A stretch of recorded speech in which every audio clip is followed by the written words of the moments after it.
Assalamualaikum warahmatullahi wabarakatuh. Saya Zainab Afina binti Soeharto daripada SK Cukai. Di sini saya ingin mempersembahkan hasil inovasi saya yang bernama Magic Square. Sebelum saya ketengahkan tentang inovasi saya, Magic Square ini, saya akan beritahu dahulu dan terangkan tentang macam mana terbentuknya inovasi ini. Inovasi ini terbentuk apabila satu masalah timbul di dalam kelas tahun 2 di Sekolah Kebangsaan Kampung Syukur, sekolah yang saya ajar sebelum ini. Sekolah ini terletak di pedalaman Hulu Dungun.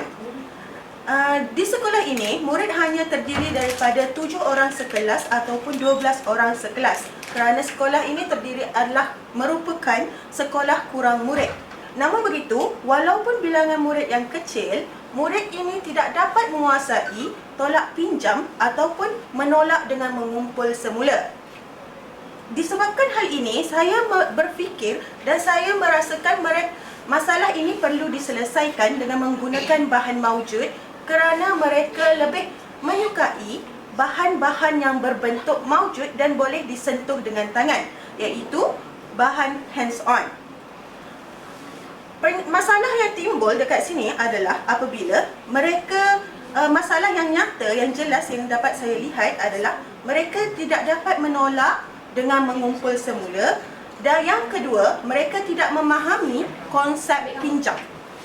Jika perkara ini tidak ditangani, saya fikir apabila mereka ke tahun 3 dan ingin menggunakannya dan mengembangkan lagi konsep-konsep matematik yang lain, benda ini akan menjadi lebih parah. Disebabkan hal ini, saya mengedarkan lembaran kerja kepada mereka untuk mengenal pasti dengan lebih jelas apakah masalah yang dihadapi oleh murid-murid ini. Apabila diedarkan lembaran kerja ini, saya mendapati bahawa mereka keliru dengan pengiraan nombor yang melebihi daripada 10. Ditambah pula dengan masalah apabila mereka pulang ke rumah, mereka tidak membuat latihan matematik yang lain. Secara ringkasnya, saya nyatakan masalah mereka adalah kesukaran dalam melaksanakan operasi tolak melibatkan nilai nombor yang besar, cuai dalam melukis dan memotong palang, cuai menulis jawapan dalam ruangan bentuk lazim. Objektif kajian saya untuk hari ini adalah secara amnya adalah untuk meningkatkan kemahiran menolak murid, secara khususnya pula terdiri daripada 2, iaitu yang pertama meningkatkan penguasaan murid dalam kemahiran tolak dengan mengumpul semula menggunakan Magic Square. Yang kedua, meningkatkan minat murid terhadap topik tolak dengan mengumpul semula dengan menggunakan kaedah Magic Square. Kumpulan sasaran saya bagi inovasi ini adalah murid tahun 2 yang masih belum dapat menguasai masalah tolak pengumpulan semula ataupun murid-murid pemulihan. Di sini saya ingin terangkan cara penggunaan Magic Square. Langkah pertama, kita perlu menuliskan nilai nombor pada kad ayat matematik yang ada pada kepingan plastik. Kedua, masukkan nilai nombor ke dalam rumah nombor mengikut nilai tempat. Dan ketiga, gunakan palang yang diberi untuk memotong nombor. Seterusnya, letakkan nilai tambah 10 pada nilai pada rumah sah. Di sini berlaku konsep di mana pengumpulan semula, perpindahan daripada nilai tempat puluh kepada sah. Seterusnya, tolakkan nombor dengan menggunakan pengumpulan semula.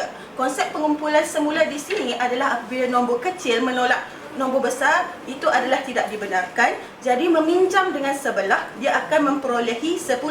Apabila ditambah, ditekapkan dengan 10, kita akan mencari nilai yang tidak cukup bagi nombor yang di bawah.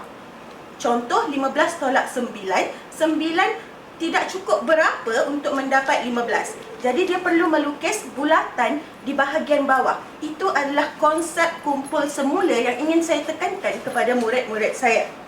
Jadi apabila mereka melukis bulatan tersebut, itu adalah nilai jawapan tolak bagi bentuk lazim pengumpulan semula yang mereka kira dan buat sendiri.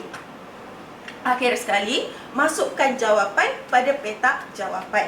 Berikut adalah gambar Magic Square yang saya telah jadikan. Ini adalah prototipe kepada bahan inovasi saya. Okey, di sini saya telah sertakan penerangan tentang Magic Square ini di dalam YouTube channel saya, dan saya juga telah mencuba dengan murid-murid di dalam kelas tahun 2 sebelum ini.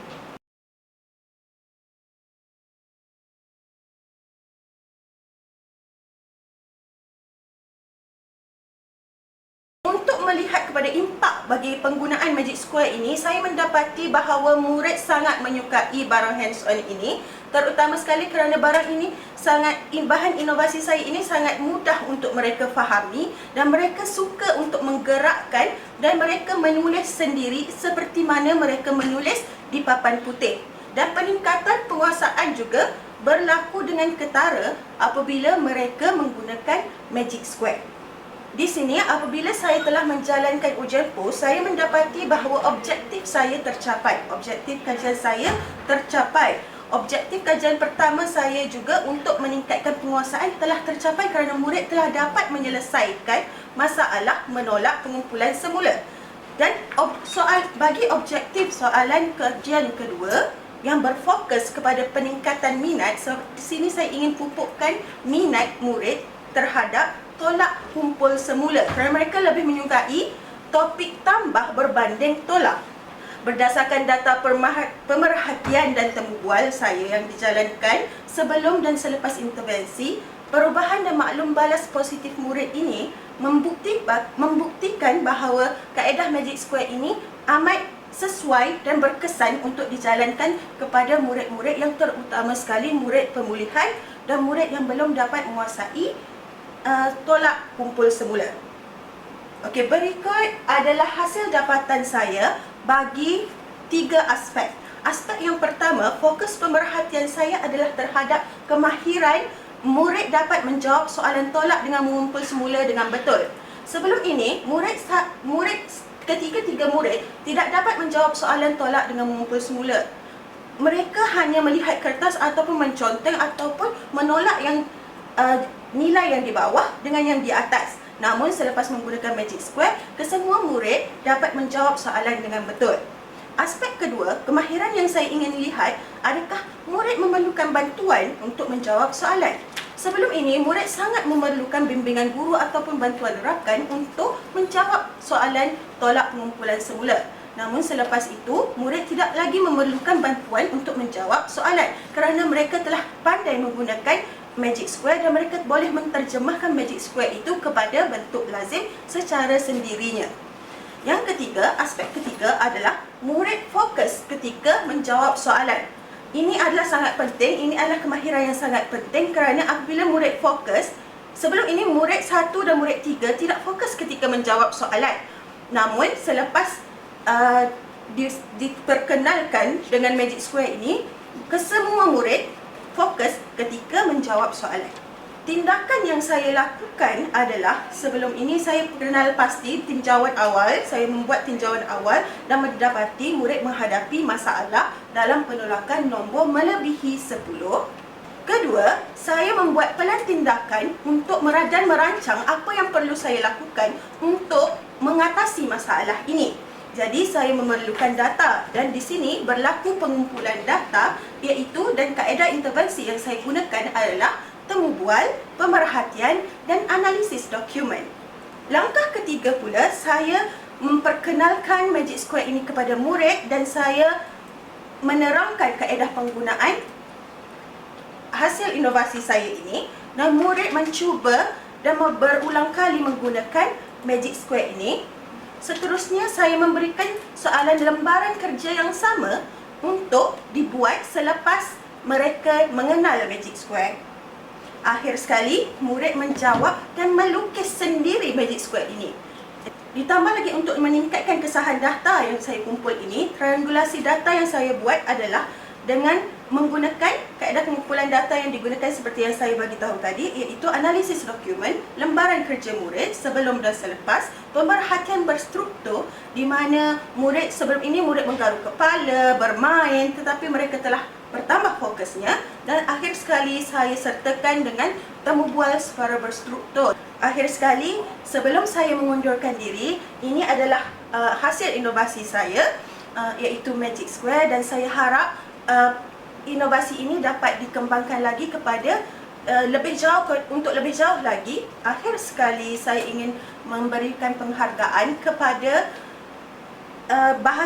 unit bahagian profesionalisme guru, Jabatan Pendidikan Negeri Terengganu, guru-guru dan pentadbir di Sekolah Kebangsaan Kampung Syukur, juga pentadbir dan guru-guru di Sekolah Kebangsaan Cukai, dan serta anak-anak murid saya dan warga sekolah serta keluarga yang terlibat. Terima kasih. Assalamualaikum warahmatullahi wabarakatuh.